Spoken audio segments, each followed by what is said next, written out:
ভারতীয় দলের স্পিডস্টার উমরান মালিককে আবার একবার অ্যাকশনে দেখা যাবে। উমরান মালিক যাকে কিনা আমরা ভুলতে বসেছিলাম, মায়াঙ্ক যাদব আসার ফলে উমরান মালিকের মতো বোলারকে আমরা ভুলতে চলেছিলাম। 1-2 বছর আগে উমরান মালিককে নিয়ে অনেক চর্চা চলছিল সোশ্যাল মিডিয়ায়। তারপর উমরান মালিক যেন কোথায় হারিয়ে গেল।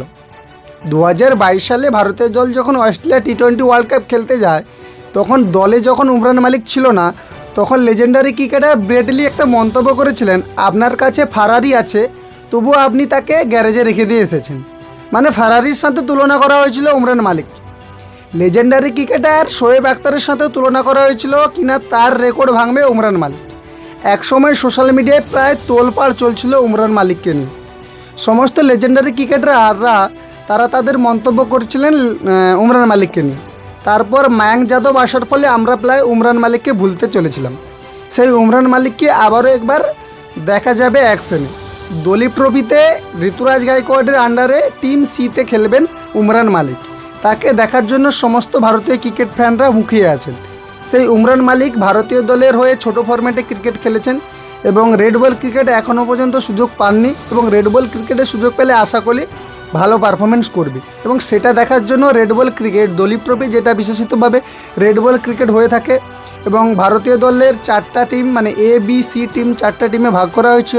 সেখানে সি টিমে ঋতুরাজ গায়কোয়াড়ের আন্ডারে উমরান মালিক খেলবেন, এবং সেখানে উমরান মালিক যদি ভালো পারফরমেন্স করতে পারে, আগামী কয়েক মাসের মধ্যে ভারতীয় দলে যে রেড বল সিরিজ হতে চলেছে এবং বড় সিরিজ অস্ট্রেলিয়া সিরিজ বা ভারতীয় দল অস্ট্রেলিয়া ট্যুর করবে, এবং সেই সিরিজে উমরান মালিককেও দেখা যেতে পারে। উমরান মালিক যদি ভালো পারফরমেন্স করে সেই সিরিজে উমরান মালিককে দেখা যাবে। এবং তাছাড়া আপনি যদি দেখেন, উমরান মালিককে অনেক মায়াঙ্ক যাদব নিয়ে তুলনা করা হয়েছিল। উমরান মালিক ও মায়াঙ্ক যাদব দুজনকে নিয়ে কম্পেয়ার করতে গিয়ে সেখানে উমরান মালিককে বলা হয়েছিল নাকি উমরান মালিকেরও স্পিড আছে, মায়াঙ্ক যাদবেরও স্পিড আছে দুজনের মধ্যে, কিন্তু মায়াঙ্ক যাদবের লাইন লেন্থ নাকি ভালো। এবং সেই লাইন লেন্থ নিয়ে কাজ করে উমরান মালিকের যে রিসেন্ট বক্তব্য যদি আপনারা শুনেন, উমরান মালিক বলছিলেন মোটামুটিভাবে আগের তুলনায় বেটার ফিল করছেন এবং ভালো পারফরমেন্স আসতে চলেছে।